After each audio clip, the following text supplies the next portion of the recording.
신명기 12장에서 26장까지는 그 십계명의 강론에 해당하는 부분이라고 말씀드렸습니다. 여러 가지 규례와 법도들이 등장하게 되겠지만 모든 것이 십계명이란 중심에서부터 가지가 쳐지면서 나오는 그런 내용들이기 때문에 묵상의 중심에는 항상 십계명을 염두에 두고 그렇게 이해를 하셔야 됩니다. 12장은 십계명에서 다른 신을 두지 말라, 그리고 우상을 섬기지 말라는 1, 2계명에 대한 강론에 해당합니다. 그러므로 신명기 12장을 이해하실 때는 가장 기본적인 메시지는 다른 신을 두지 말고 우상을 섬기지 말 것에 해당하는 그런 강론들이다라는 것을 염두에 두시면서 살펴봐야 할 겁니다. 가나안에 딱 들어가 보면 온통 눈에 보이는 것들이 다른 신들과 우상들 뿐입니다. 그래서 이스라엘에게 너희들이 드려야 할 예배는 지금 저들이 저렇게 드리고 있는 제사와 격이 달라야 된다라는 점에서 하나님이 특별히 정하신 고정된 곳에서의 제사를 강조하셨습니다. 그것은 어떤 장소 자체가 중요하다는 말이 아니라 이스라엘 백성들이 가나안에서 이제 하나님 앞에 드려지는 그 제사의 성격이나 내용이 저 가나안의 우상신을 섬기는 그 이방인들이 드리는 제사들과 근본적으로 달라야 한다는 것을 요구하시는 겁니다. 그래서 오늘 본문 저 뒤에 있는 29절과 30절을 먼저 한번 보겠습니다. 네 하나님 여호와께서 네가 들어가서 쫓아낼 그 민족들을 네 앞에서 멸절하시고 네가 그 땅을 차지하여 거기에 거주하게 하실 때에, 다시 말하여 이제 가나안에 들어가게 될 때에 너는 스스로 삼가 네 앞에서 멸망한 그들의 자취를 밟아 올무에 걸리지 말라. 또 그들의 신을 탐구하여 이르기를 이 민족들은 그 신들을 어떻게 섬겼는고 나도 그와 같이 하겠다 하지 마라. 오늘 말씀 제목이 신을 탐구하는 자들입니다. 왜 저들의 그 탐구심이 발동이 됐나요? 왜 가나안에 들어가서 신들을 탐구하면서 저거 어떻게 섬기지? 어떻게 해야지 저거하고 비슷하게 나도 그와 같이 할 수 있지? 이 생각을 왜 하는 겁니까? 간단하죠. 조사하고 연구해서 좋다라고 판단이 되고 여겨지면 바로 따라가려고 하는 거죠. 하나님이 유일신이라는 그 믿음과 그 진리를 갖고 있다면 무슨 다른 탐구가 필요하겠습니까? 신을 탐구한다는 것 자체가 혹시 하나님 말고 뭐 좀 더 다른 좋은 게 있을까나 그런 심보가 생겼다라는 거죠. 자기가 생각하는 자기 소원을 이루기 위해서 인간이 할 수 있는 가장 큰 열심을 부리는 그 모습이 가나안의 우상신을 섬기는 제의식을 통해서 보여집니다. 영적인 소망이 아니라 전부 다 육적인 소망에 집중하는 그런 제사이다 보니까 그 제의의 형태는 가히 인간의 모든 육적 욕망을 극대화시키는 그런 본능의 몸짓들로 행해지고 있었습니다. 예를 들면 31절입니다. 네 하나님 여호와께는 네가 그와 같이 행하지 못할 것이라. 그들은 여호와께서 꺼리시며 가증히 여기시는 일을 그들의 신들에게 행하여 심지어 자기들의 자녀를 불살라 그들의 신들에게 드렸느니라. 가증히 여기는 일을 했다고 합니다. 그 중에 대표적인 것이 자식을 불살라서 신에게 바치는 제사를 지냈다고 합니다. 이 가나안 땅의 몰렉이라는 그 신, 대표적인 제사의 모습인데, 몰렉은 암몬족 속의 민족신인데 성경에는 몰렉이라는 표현 말고 몰록 혹은 밀곰이라는 표현으로도 등장합니다. 머리는 소 모양이고 몸은 사람인데 두 손을 펼치고 앉아 있거나 아니면 일어서 있는 모습의 형상을 가지고 있습니다. 그 펼친 손에 불을 지피고 뜨겁게 불이 달궈진 채 어린아이를 그 두 손 위에 올려서 태워 죽이는 그런 제의식입니다. 레위기 20장에서는 하나님이 이런 몰렉의 제사를 지내는 자들을 반드시 죽이라고 명하고 계십니다. 레위기 20장 1절에서 3절을 읽어드리겠습니다.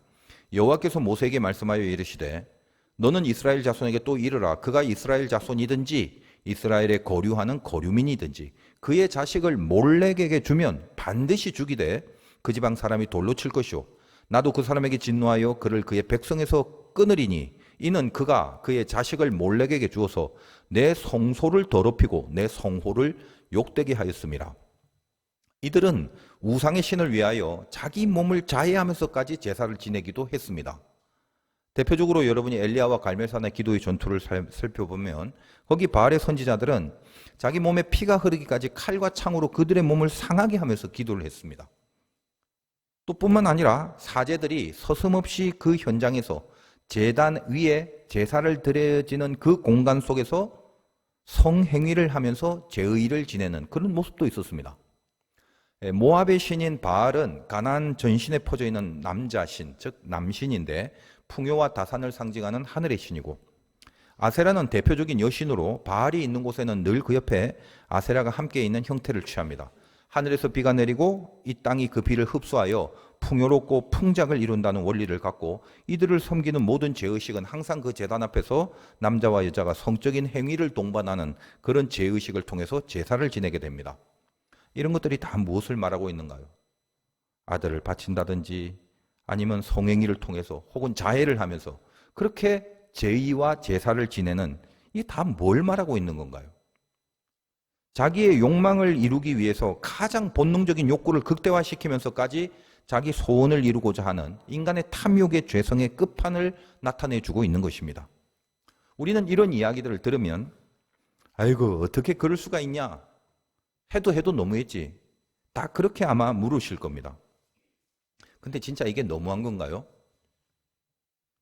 풍요를 준다는데, 부자가 된다는데, 여러분 돈 때문에 사람을 죽일 수도 있는 게 인간입니다.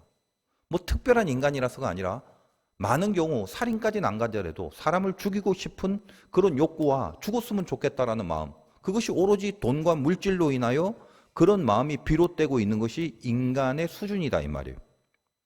그러니까 이거 뭐 그렇게 어려운 거 아니에요? 그렇게 잘하기만 하고 거기 열심을 내기만 하면 돈이 생기고 부자가 되고 풍요롭게 된다는데, 더군다나 인간의 본능적인 욕망을 마음껏 발산하면서 그 일을 이룬다는데, 하나님을 믿지 않는다면 뭐 굳이 그거 마다할 이유가 없는 거죠. 하나님은 이스라엘과 우리들의 수준을 잘 알고 계십니다. 그래서 이스라엘 백성들이 그 땅에 들어가서 그 모습을 보면 그들이 평생 가져야 될 진리의 기준이 흔들릴 것을 염려하시죠. 진리가 흔들리면 넘어갑니다. 여러분 세상 사람들과 예수 믿는 우리들의 차이가 뭡니까? 진리의 차이죠. 우상은 욕심을 살리는 게 그게 진리라고 믿는 자들이고, 신앙은 욕심을 죽이는 게 진리라고 믿는 자들입니다. 여러분의 진리는 무엇입니까? 예수님이 이 땅에 오셔서 진리가 너희를 자유케 한다, 세상에서부터 자유케 한다라고 말씀하시지 않았습니까? 고로 예수 믿는 우리들의 진리는 무엇이어야 됩니까? 우리는 죽을 때까지 죽는 게 진리라는 것을 믿고 살아갈 각오가 돼 있어야 된다는 것입니다. 욕심을 살리는 것이 진리가 아니라 내 욕심을 죽이는 것이 진리라는 것을 죽을 때까지 그걸 믿고 그 길로 가며 그것을 결단하려고 하면서 살아갈 각오가 돼 있는 자, 그 자들이 기독교인입니다. 만약 그렇지 않다면 우리는 호시탐탐 늘 이 세상의 우상을 바라보면서 하나님 외의 것들을 탐구하면서 살아갈 죄성이 있는 존재라는 거, 이걸 명심하시기 바랍니다. 믿음의 인생을 살아가면서 정말 믿음의 인생을 조금이라도 살기로 했다면 자주 생기는 갈등이 있습니다. 뭐냐? 이게 맞나 싶은 생각이 드는 겁니다. 맞으면 그냥 그대로 할 것이고, 만약에 틀리다면 바꾸려고 그렇게 이게 맞나라고 생각을 하는 건가요? 예수 믿는 자들에게 있어서 이게 맞나 싶은 생각이 들 때는 진짜 맞는지 틀리는지 판단이 잘 안 돼서가 아니라 자기를 끝내 죽이지 못하는 데서 올라오는 억울함으로 의심이 들 때뿐입니다.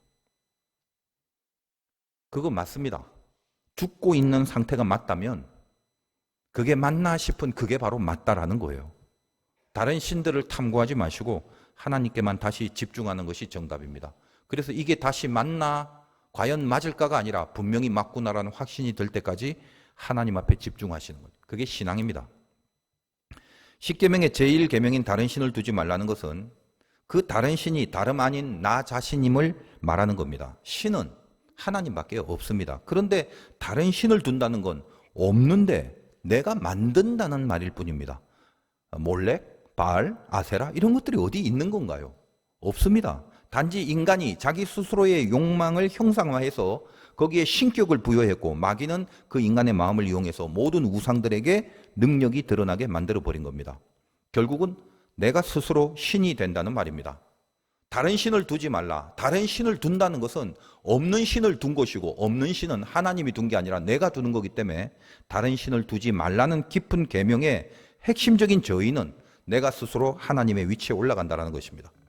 두 번째로 십계명의 제2계명 우상을 섬기지 말라는 것은 내 수준 그리고 내 요구, 내 바램만 이루어주면 그것만이 나에게 신이라는 의미가 있다라고 여기는 것입니다. 결국은 하나님을 내가 정한 범위 안에 집어넣어 버리는 거죠. 그러므로 1계명인 다른 신을 섬기는 죄라는 건 결국 내가 하나님의 자리로 올라가는 것을 말하는 것이고, 2계명인 우상을 섬기는 죄라는 건 결국 하나님을 내 자리로 내려오게 하는 것을 말하는 것입니다. 여러분, 예배라는 게 뭐예요?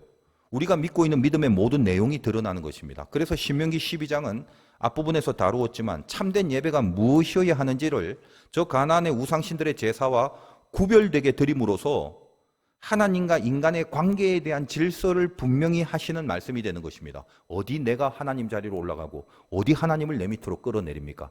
참된 예배와 참된 제사 속에서 하나님의 자리와 나의 위치를 분명히 하는 이 관계의 질서, 이것을 규정하고 이것을 경고히 하는 것이 사실은 예배죠. 그래서 하나님이 당신의 이름을 둘 수 있는 곳에서 예수로 드려지는 예배를 하라고 말씀하셨지 않습니까? 이제 오늘 저번 시간에 거기까지 얘기를 했기 때문에 그것과 연결하여 피에 대한 말씀을 주로 이루고 있습니다. 오늘 긴 내용입니다만 사실은 거의 대부분이 피를 먹지 말라라는 것이 주제입니다. 다른 신을 섬기지 말고 우상을 섬기지 말라에 대한 계명의 강론에 해당하는 내용이라고 그랬습니다. 그러므로 피에 대한 이야기를 들으실 때도 이 밑에 깔려져 있는 저희는 다른 신을 섬기지 말고 우상을 섬기지 말라는 계명으로부터 파생된 것이다라는 것을 염두에 두고 따라오실 때 훨씬 이해가 분명하실 것입니다. 총론이 무엇인지 그걸 기준으로 이해를 하셔야 단지 피만 먹지 말라라는 계명이 레위기 때부터 전해지고 있는 그 총론이 뭔가를 아시는 것이 오늘 이 계명을 이해하는데 좀 더 분명한 해석이 될 수 있을 것입니다. 우리는 어디서 들었는지 참 잘 알고 있습니다.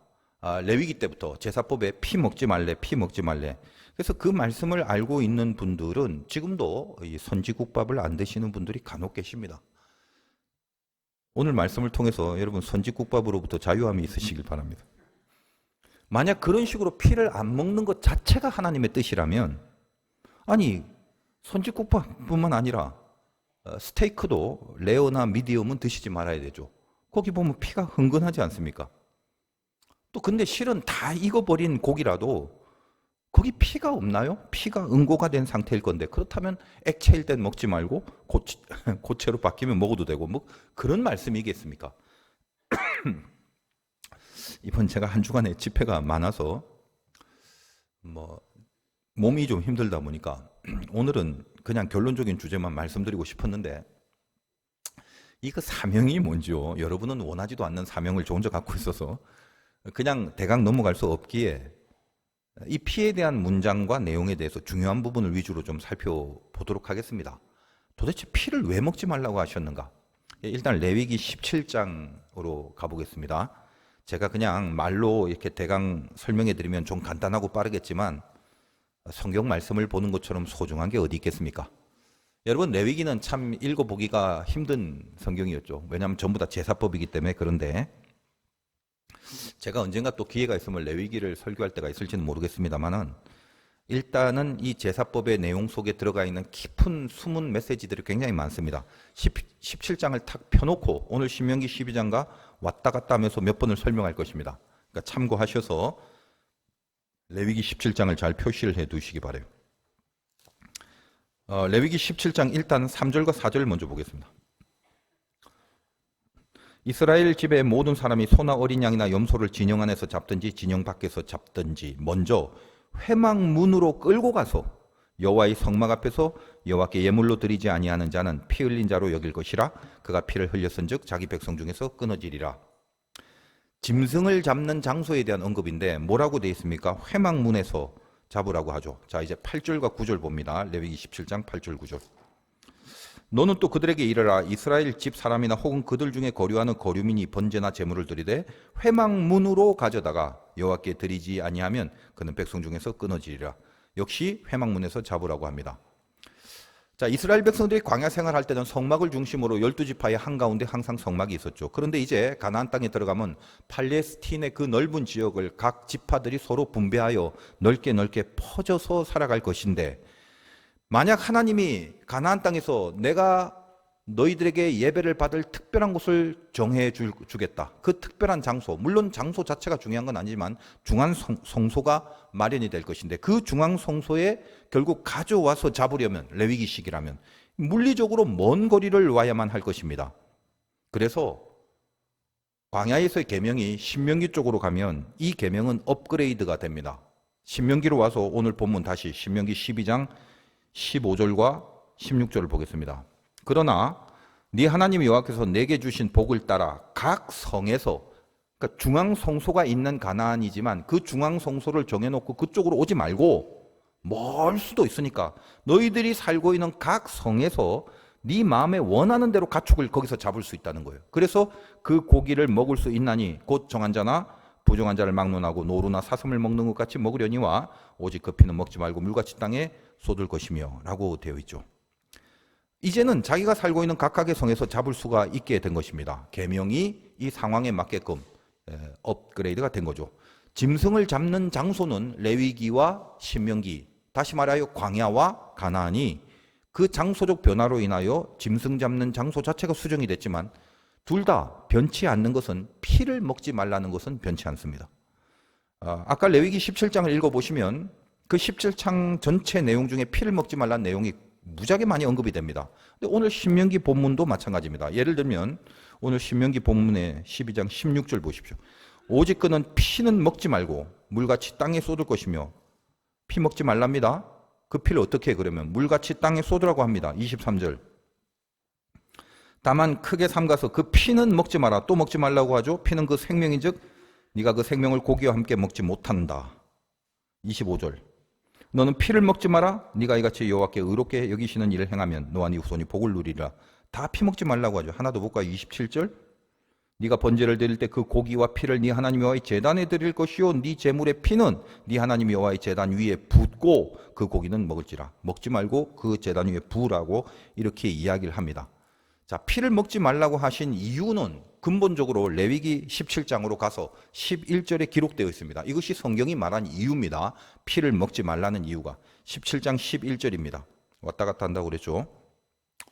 육체의 생명은 피에 있음이라. 내가 이 피를 너희에게 주어 제단에 뿌려 너희의 생명을 위하여 속죄하게 하였나니 생명이 피에 있으므로 피가 죄를 속하느니라. 이 부분은 중요하니까 잘 주의해서 한번 보시기 바랍니다. 자, 일단 피가 뭐라고 합니까? 육체의 생명이 피에 있습니다.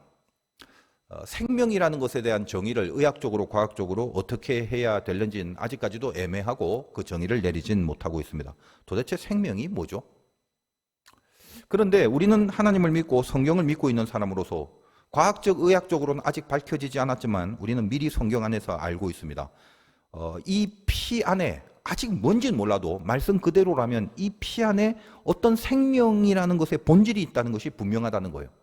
물론 우리가 이제까지 알고 있는 의학적, 과학적 상식으로는 피라는 것이 기능적인 면에서 우리가 살아갈 수 있게 하는 거의 모든 중요한 것들을 행하고 있다는 것은 다 알고 있는 사실입니다. 그래서 인간이 언제쯤 이 생명의 본질을 피 안에 그 어떤 곳으로 밝혀낼 수 있을지는 모르겠지만 적어도 이제까지 알고 있는 바 이 피라는 것은 우리 생명에 관여하는 수많은 기능을 갖고 있다는 것만큼은 다 알잖아요.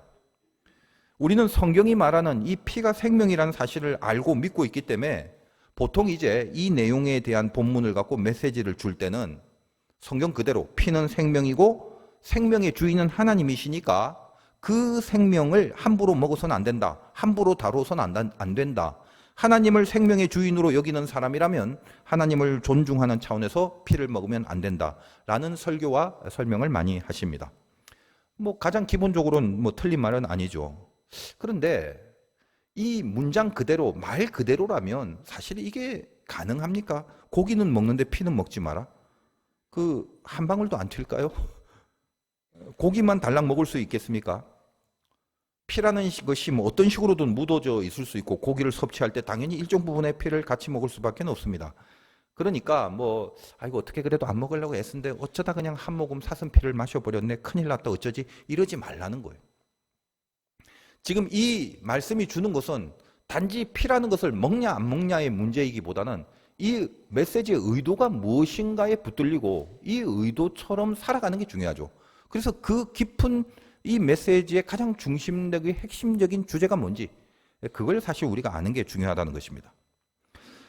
피에 대해서 이제 우리가 정말 알아야 될 가장 깊은 차원의 메시지는 이 피는 우리의 구원과 관계되는 개념입니다. 여기가 진짜 메시지가 될 겁니다만 방금 전에 제가 주의하라고 했던 레위기 17장 11절 다시 한번 보겠습니다.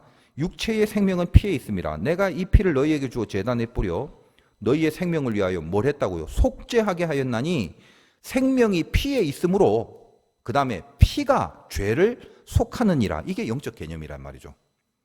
피는 우리 죄를 속하는 기능이 있단 말입니다. 여러분 병원에 가면은 육체적인 부분을 이야기하자면 말입니다. 수혈을 하잖아요. 피가 없으면 죽는 거죠. 그래서 피가 사람을 구하는 적이 많습니다. 그것이 1차적인 피의 역할입니다. 그러나 요 내용과 원리가 비슷하게 영적인 곳에 적용이 되면 동일한 원리가 있다는 것입니다. 우리가 하나님 앞에 영적으로 죽을 수밖에 없는 존재가 됐고 우리가 하나님 앞에 드려지는 제사는 결국 죽을 수밖에 없는 우리가 나 대신 어떤 다른 피를 흘리게 함으로 이 짐승을 잡는 이유가 그 핵심이 피에 있는 거죠.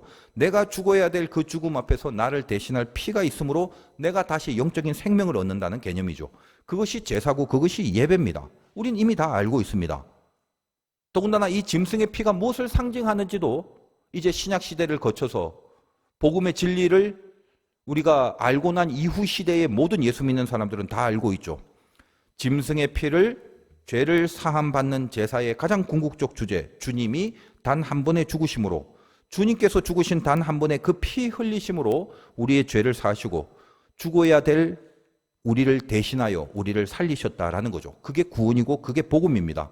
그리고 그 구원과 복음으로 하나님 앞에 예배를 드립니다. 모든 제사의 모든 예배의 핵심 중에 핵심이 그겁니다. 그러므로 제가 이 신명기 12장 앞부분을 통해서 참된 예배의 개념이 예수로 드려지는 예배다라고 말씀을 저번 시간, 저저번 시간을 통해서 드렸을 줄 압니다. 이 레위기의 제사법에는 피에 대해서 어떻게 다루냐면 세 가지인데 뿌리거나 붓거나 쏟도록 되어 있습니다. 레위기 곳곳을 살펴보면 일일이 찾아보고 싶으면 굴뚝 같지만 그냥 말씀을 드립니다. 어떤 식의 표현이 되냐면 제사마다 이런 내용이 있는데 번제는 회막문 사면에 뿌리라 이렇게 기록되어 있고 화목제도 제단 사면에 뿌리라 이렇게 기록되어 있고 속죄제도 피를 손가락으로 찔러서 성소의 휘장 앞에 7번 뿌리고 회막 안에 분향단 뿔에 바르고 나머지는 번제단 밑에 쏟으라고 그렇게 나옵니다. 그러니까 모든 제사법에 피를 어떻게 다루고 있냐면 뿌리거나 붓거나 쏟거나 다 이렇게 한다라는 거예요. 동일하게 오늘 신명기에도 그런 식으로 피를 다루라는 내용이 연결돼서 기록되어 있습니다. 여러분 잠깐 확인을 하겠습니다. 다시 신명기 가서 오늘 본문 16절. 오직 그 피는 먹지 말고 어떻게 해요? 물같이 땅에 쏟아라. 24절. 너는 그것을 먹지 말고 어떻게? 물같이 땅에 쏟아라. 27절. 번제를 드릴 때 고기와 피를 하나님 옆에 여호와의 제단에 드릴 것이요 네 제물의 피는 네 하나님 여호와의 제단 위에 부어라. 이렇게 돼 있죠. 다 동일합니다. 피에 대해서 먹지 말고 이렇게 하라라는 메시지는 레위기와 신명기가 동일하며 특별히 출애굽기에서 언약을 체결할 당시에도 마찬가지입니다. 언약을 체결한다는 것은 하나님이 당신의 백성을 죄가 있음에도 불구하고 약속하여 당신의 자녀로 삼아 주시겠다는 저 아브라함 시대 때부터의 구원의 약속이 적용되는 그것이 바로 이 언약식이고 언약 체결이죠. 출애굽기 24장 5절에서 8절까지 읽어드리겠습니다. 이스라엘 자손의 청년들을 보내어 여호와께 소로 번제와 화목제를 드리게 하고 모세가 피를 가지고 반은 여러 양푼에 담고 반은 제단에 뿌리고 언약서를 가져다가 백성에게 낭독하여 듣게 하니 그들이 이르되 여호와의 모든 말씀을 우리가 준행하리이다. 우리가 그 피를 가지고 백성에게 뿌리며 이르되 이는 여호와께서 이 모든 말씀에 대하여 너희와 세우신 언약의 피니라. 그러니까 반은 제단에 뿌리고 반은 백성들에게 뿌리고 언약을 체결합니다. 쉽게 말하면 이스라엘이 하나님의 자녀가 되는 것이 언약인데 이 언약이 가능하기 위하여는 너희들의 죄의 모습 갖고는 안 되고 주님의 피가 저들에게 뿌려진다라는 말이 되는 것이요. 그것이 언약의 하나님 편에서의 조건이 될 수밖에 없는 것입니다. 피를 먹지 말라라고 하는 가장 중요한 이유가 바로 이것입니다. 하나님이 우리와 맺은 언약이 유효하다라는 증거는, 다시 말하여 하나님이 우리를 자녀 삼아 주시고 구원 얻은 백성으로 여겨 주셨다라는 게 정말이고, 그것이 유효하다라는 증거가 뭐냐면 우리가 드린 예배를 하나님이 받으신다는 사실입니다. 만약 우리가 예배를 드렸는데 하나님이 안 받으신다면 우리는 하나님과 언약을 맺은 언약 백성이 아니죠. 그렇다면 우리가 죄가 있는데도 불구하고, 우리 죄에도 불구하고 하나님이 우리 예배를 받으시는 궁극의 조건은 주님의 피가 우리에게 뿌려지고 부어지고, 그러니까 하나님이 봤을 때는 뿌려지고 부어졌기 때문에 그 피 밑에 우리가 있는 거예요. 그 보혈 밑에 있는 우리의 죄를 그 보혈로 인하여 덮으시고 안 보신다라는 거죠. 그래서 먹어서 피를 안 보이게 하는 게 아니라 먹지 말고 뿌리고 쏟고 부어서 그 피를 보고 그 피 밑에 있는 우리의 죄를 보지 않게끔 하라라는 것입니다. 이것이 피에 대한 구속의 가장 귀한 원리죠. 그런데 이 중요한 원리가 나중에 신약 시대로 가서 예수님 시대로 넘어오면서 파격적인 변화를 이루게 됩니다. 마태복음 26장에 성찬식 내용이 나오는데, 우리는 성찬을 할 때마다 제가 여러 번 봉독을 해드리는 본문입니다. 마태복음 26장 27절에서 28절에 보면, 또 잔을 가지사 감사기도 하시고 그들에게 주시며 이르시되 너희가 다 이것을 마셔라. 이것은 죄사함을 얻게 하려고 많은 사람을 위하여 흘리는 바 나의 피 곧 언약의 피니라. 아까 출애굽기에서 언약 체결을 할 때 모세가 언약의 피라고 했던 그 워딩을 그대로 주님이 사용하십니다. 포도주를 상징하고 있지만 이 포도주는 예수가 흘리신 보혈을 상징하고 이 피를 마시라라고 이야기를 합니다. 레위기나 신명기에서는 오늘 살펴봤다시피 피는 절대로 먹지 말라고 했는데 주님은 그 피를 먹으라고 하는 것입니다. 그것이 출애굽기에서 제단과 백성에게 피를 뿌리면서 하나님과 그 백성의 언약을 체결하는 바로 그 언약과 동일하다. 이 피를 너희들이 먹었을 때 그 출애굽기의 언약과 동일한 언약 체결을 하는 거다라고 말씀을 하시면서 피를 마시라라고 하는 것입니다.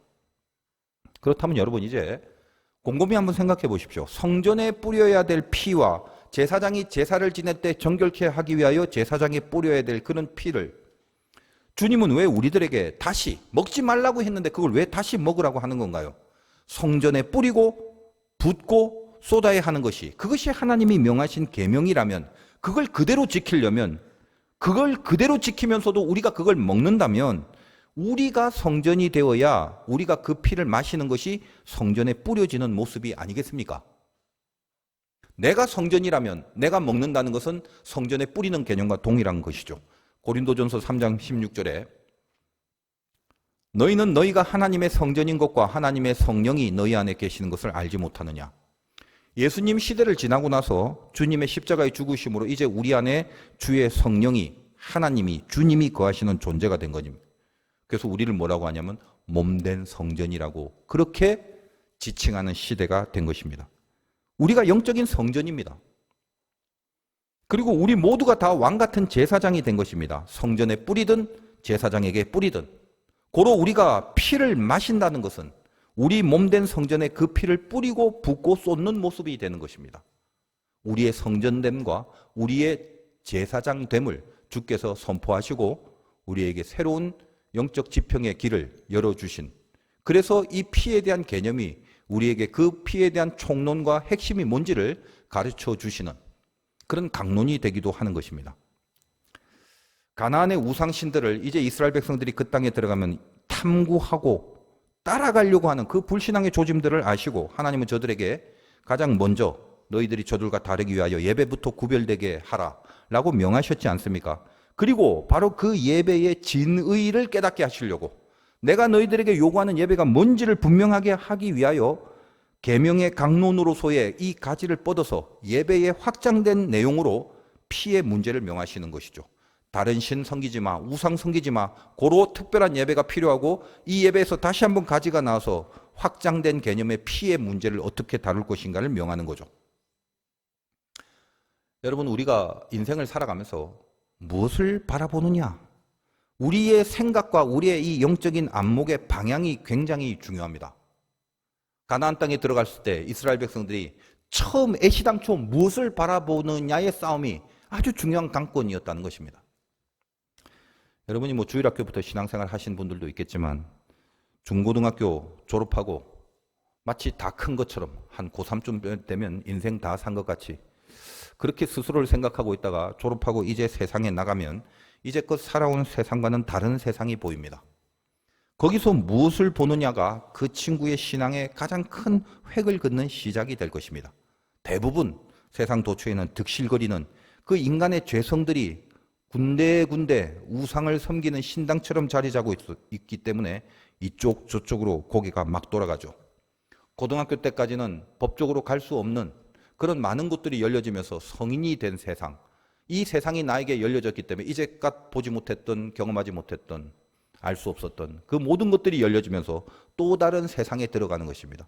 이스라엘 백성들이 가나안 땅에 들어가서 도처에 이제까지 보지 못했던 것들을 바라보는 것처럼 고개가 팩팩 돌아갑니다. 그러다가 탐구하고 그러다가 따라해보고 그러다가 결국 같이 놉니다.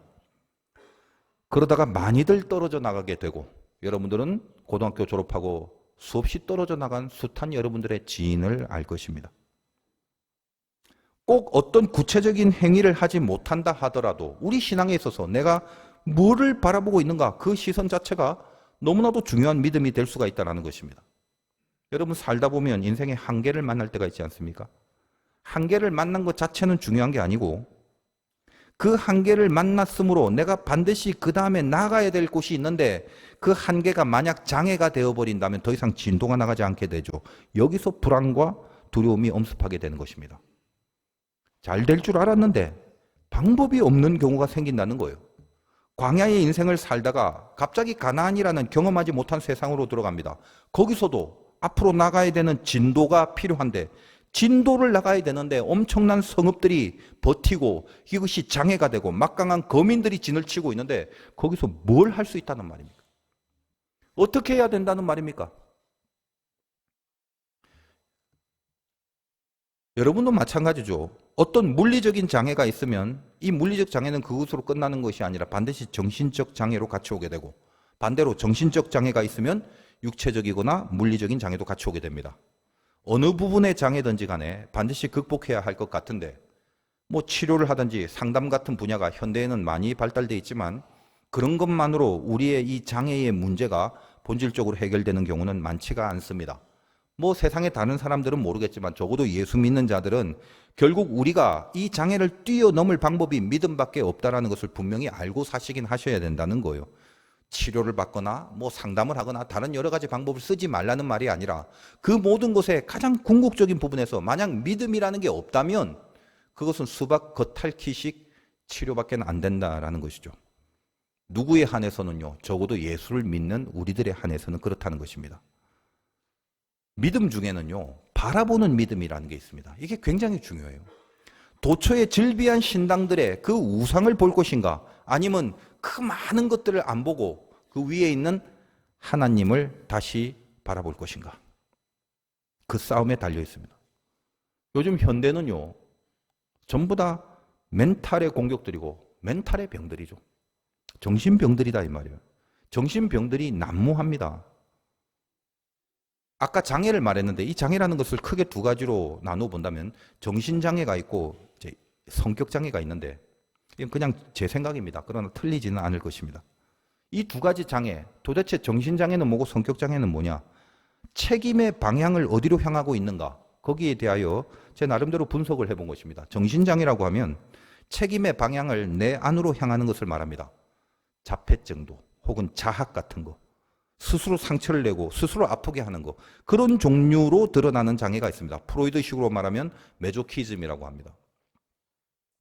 아파야 되고 맞아야 되고 당해야 되고 그런 것으로 우상 신자들이 자기 몸을 상처내며 기도하는 것도 어찌 보면 이런 장애일 수가 있습니다. 정신장애죠. 성격장애라고 하면 책임의 방향을 외부로 향하는 것을 말합니다. 프로이드식으로 말하면 세디즘이라고 합니다. 남을 자학하고 남을 패고 남을 아프게 하고 사울 같은 자들이 대표적인 거죠. 자기 한계를 만날 때 이 책임의 방향을 바깥으로 다윗에게 타켓을 향하여 다윗으로 돌립니다. 보통 우울증의 증상 중에 이런 경우가 두드러지게 나타납니다.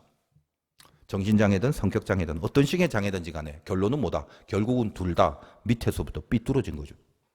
누구나 정도의 차이는 있어도 결국은 둘 중에 하나의 장애를 가지고 있습니다. 여기서 저는 정상인데요. 정상 한 명도 없습니다. 우리 모두는 다 장애를 갖고 있습니다. 정도의 차이가 있을 뿐이지. 삐뚤어져 있다는 말이에요. 근데 삐뚤어지는 이유가 뭘까요? 하나밖에 없어요. 하나님과의 단절입니다. 많이 삐뚤어진 분은 아주 많이 단절되신 분입니다. 인간이란 존재가 원래 그래요. 하나님과 연결되지 못하면 바로 죄와 연결되어 버리지 진공 상태라는 건 없습니다. 여러분은 하나님 앞에 붙들리지 않으면 세상에 붙들리는 것이고 성령에 붙들리지 않으면 악한 마귀에 붙들리는 것 두 개밖에 없다 이 말이에요. 사람들이 가끔 일이 잘 안 풀리면요. 무슨 악연의 고리가 연결되어 있나? 그렇게 생각하는 경우가 많아요. 조상 중에 뭔 저주받을 계보가 흐르나? 조상의 묘자리가 뭐 잘못됐나? 그렇게 생각해서 지가 모르니까 굿도 해보고 잘 풀리고 싶으니까 부족도 사고 그러잖아요. 교회를 다니면서도 그런 짓을 하는 사람이 많습니다. 그래서 무슨 책도 하나 나왔어요. 기독교에서 아마 나온 책 같은데 가계에 흐르는 저주. 안 읽어봤지만 사람들이 그런 거 보면 홀깃하겠죠. 혹시 나에게도 뭔가 흐르고 있는 게 아닌가? 저는 그걸 왜 안 읽어봤냐 하면 가계에 흐르는 저주가 뭔지는 몰라도 저는 저주라는 건 항상 있을 수밖에 없다고 생각합니다. 죄라는 거 그 자체가 저주예요. 그러니까 하나님과 떨어져 버린 상태가 이미 저주인 것입니다. 그 사람만 특별한 무슨 저주가 있고 우리 가문만 특별한 저주가 있고 그런 거 아니에요. 하나님과 떨어져 버린 상태 이미 저주입니다. 그런데 우리는 이 저주의 상태에서 은혜가 들어와 버린 거죠. 은혜를 입었잖아요. 그럼 우리가 어떻게 됩니까? 저주받은 운명으로 나가 떨어지지 않게 된 거거든요. 그걸 은혜라고 그럽니다. 저주가 있느냐 없느냐 그거 따지고 탐구하고 이미 그런 문제가 아닙니다. 우리는 본질상 진노의 자녀였고 우리 모두 다 저주 아래에 있었다는 말입니다. 그러므로 우리의 뿌리는 다 삐뚤어지고 뒤틀려 있어요. 그 땅 파보고 여러분의 밑을 이렇게 바라보면 다 뒤틀려 있다라는 말이에요.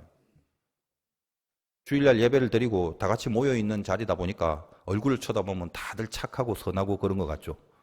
여러분 스스로를 여러분이 잘 알고 있지 않습니까? 내가 얼마나 삐뚤어져 버렸는지, 얼마나 독한 죄성이 내 안에 있는지 사실 내가 스스로 잘 압니다. 왜 그렇게 돼버렸나요? 애쓰셔야죠. 노력하고 분발하셔야죠. 그러나 왜 그렇게 됐는가에 대한 근본적인 부분을 내가 하나님과 멀어져 버린 그 근본적인 죄에서부터 발견하고 그 인식을 갖고 있는 것을 신자라고 그럽니다. 그것이 물론 진리고요. 뿌리가 다 비뚤어지고 뒤틀려 있는데 그렇다면 우리에게 여기서 필요한 믿음이 뭐냐? 광야를 통과하고 가나안에 들어온 이스라엘 온전할 리가 있겠습니까? 그 조상 때부터 봐왔던 원망과 불평의 죄성들을 다 경험했었고 숱한 지금까지의 불순종을 그걸 경험했고 그래서 그들의 영혼이 피폐하고 결핍과 박탈 속에서 아파하고 고통스럽고 그리고 영혼이 삐뚤어져 있는 상태에서 가나안 땅에 들어가 그 숱한 우상들을 바라보니 내가 저 우상들을 따라 저들처럼 풍성하고 막강해질 것이냐 아니면 여전히 비록 가나안 땅이지만 다시 하나님만 바라보느냐의 귀로에 서 있게 될 것이다 이 말입니다. 이스라엘 백성들에게 향한 도전이 아니라 우리 모두도 세상에 나가면 당장 저 세상을 볼 것인가 다시 하나님 한 분을 볼 것인가의 귀로에 우리는 서 있을 것입니다. 그래서 그때 바라보는 믿음이 중요하다는 것입니다. 무엇을 바라보느냐? 거기서 회복과 간섭과 하나님의 통치가 임하게 됩니다. 우리는 여러분 명심하셔야 돼요. 현상 유지를 하려고 신앙생활 하는 게 아닙니다. 나는 이렇게 보니까 이렇게 뿌리가 올곧게 내린 것 같아. 그러니까 앞으로 잘 관리 유지만 하면 이렇게 쪽쪽 똑바르게 자라나게 될 거야 라는 생각은 틀린 겁니다. 우리들의 뿌리는 이미 뒤틀려져 있어요. 그럼 이제 남은 것은 하나님을 바라보는 것 그것뿐입니다. 이미 뒤틀려진 뿌리를 바라보지 마세요. 그 땅 파고 들어가 봤자 뿌리에서 삐뚤어져 버리는 우리 인생밖에 안 보이고 삐뚤어진 뿌리는 고칠 수가 없습니다. 탐구하지 말란 말이에요. 다른 생각하지 마세요. 방법은 하나밖에 없습니다. 거기서부터 하늘을 바라보는 거예요. 산 위에 도처에 놓여져 있는 우상신들을 보지 말고 내가 눈을 들어 산을 보니 전신의 우상들인데 나는 그 산이 아니라 나의 도움이 어디서 올고 그 위에 하늘에 있는 천지를 지으신 하나님께 있다. 그 위에 하나님을 선명히 바라보는 겁니다.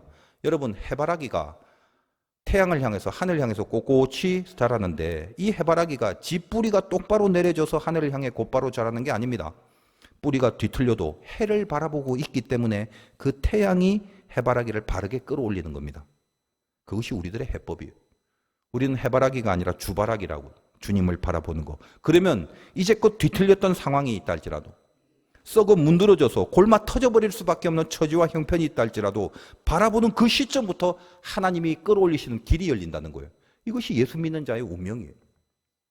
그렇고로 바라본다는 신앙이 얼마나 중요한지 여러분 오늘 이 말씀 가운데 새삼 모세가 저들에게 우상을 바라보지 말고 하나님만 바라보게 하기 위하여 예배를 정하고 이 예배에 특별히 정한 곳을 정하고 이 정한 곳에 특별히 피를 먹지 말게 하는 오직 예수로만 드려지는 예배가 무엇인지 하나님 앞에 초점을 모으게 하는 계명을 저들에게 선포하고 있다는 것입니다. 뿌리가 어떻게 삐뚤어져 있는가 보다는 내가 지금부터 뭘 바라보느냐가 중요한 거죠. 환경이나 처지 그런 거 보면 앞길 판단할 때 아무런 견적이 나오지 않습니다. 그런 거 갖고 여러분의 앞길을 판단하지 마십시오. 예배가 뭐죠? 말씀과 기도라는 게 왜 예배 가운데 있는 건가요? 하나님을 바라보라고 하는 겁니다. 그거 하나로 너희는 충분하다라는 것입니다. 이삭은 묶여서 제단에 놓여 있었습니다. 아들을 바치는 제사가 되는 거죠.